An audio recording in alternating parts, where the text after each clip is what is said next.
And also, I suppose this relates quite well into you made that reference to slavery, the selective amnesia. The book is just brilliant in talking about this idea that Britain celebrates very much the abolition of slavery, but not its fundamental role in actually pioneering slavery and certainly like shipping people around the world. Tell us a bit about that. Yeah, actually, it's a very current subject because Jeremy Clarkson wrote a controversial column yesterday saying, you know what, we never talk about everything that the British did to abolish slavery. They did so many amazing things. And it's like, you know what? Yeah, I can accept that we abolished slavery, but you cannot mention it without mentioning we sent 3 million Africans across the Atlantic, that it made up the equivalent of 6% of our national GDP, that we compensated the slave owners by 20 million pounds and paid the slaves nothing, that debt was so huge, we only stopped paying it off 5 years ago. So I would say you've got to remember all those things on the same plane. Problem is we don't. So Michael Gove will give a speech, as he did at the start of the Brexit campaign, saying, you know what, we should be proud of our history. We abolished slavery. It's like, yeah, but you can't say that without mentioning the 3 million lives, But that's the idiotic, cartoonish way in which empire is discussed in this country. And it's kind of maddening for anyone who knows anything. I mean, I'm not even an historian. I don't know how your head doesn't explode if you're an historian in this country, because the public discussion is so stupid. It's toxic and it's triggering. And I think even if you aren't a historian, but you are a follower of the way history is being dissected and attacked, yes, you can have a very emotional response to it. I found that reading your book was a visceral experience. It was a roller coaster of emotions. The joy that someone had actually put something together and I felt seen for the first time. Wow, that's really amazing to hear that, actually. And so many people said that, and I can't tell you how amazing that is, because that's how I felt writing it. I was on a roller coaster, man.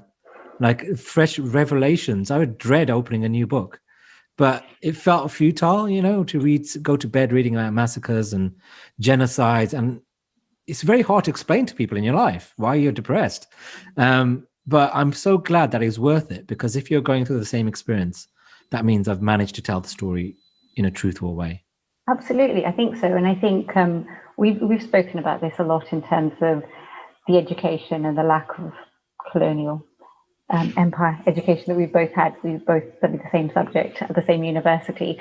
And but perhaps we have a slightly different childhood. I remember my dad is very much the Sanjeev Bhaskar character from, goodness gracious me, everything Indian. So empire was taught to me throughout my childhood. The problem I had was that it was taught at home, and the disparity with what I then learned in school, the dual identity, there was this massive conflict. And as a teenager, you're questioning your parents anyway, right?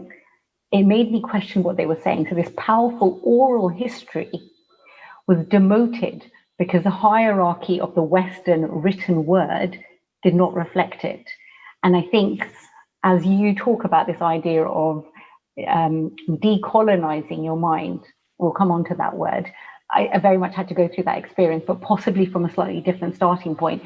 My dad, again, would insist that we watch a Remembrance Day commemorations every year to pay tribute to everybody who fought in the world wars. But his running commentary would be, why aren't your grandfathers, maternal and paternal, being invited to this? They both fought in World War II.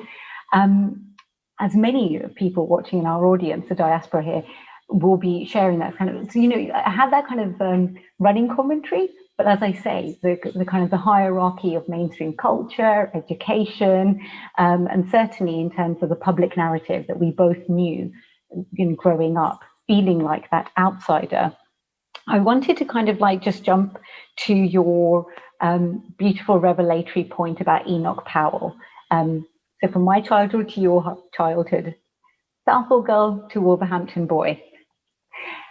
I loved how you talk about your parents' experience there, emigrating around that time, but also if you could just tell us a little bit about the Irish community's experience in Wolverhampton as well, because one of the big revelations, first Enoch Powell, and also the Irish-Scottish relationship with the idea of empire?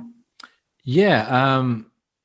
Yeah, the Irish, the surprise for me was there was an Irish community, almost the same areas of Wolverhampton where my parents ended up 100 years beforehand. And everything that happened to them happened to the Sikhs, in that they weren't allowed to live in certain houses.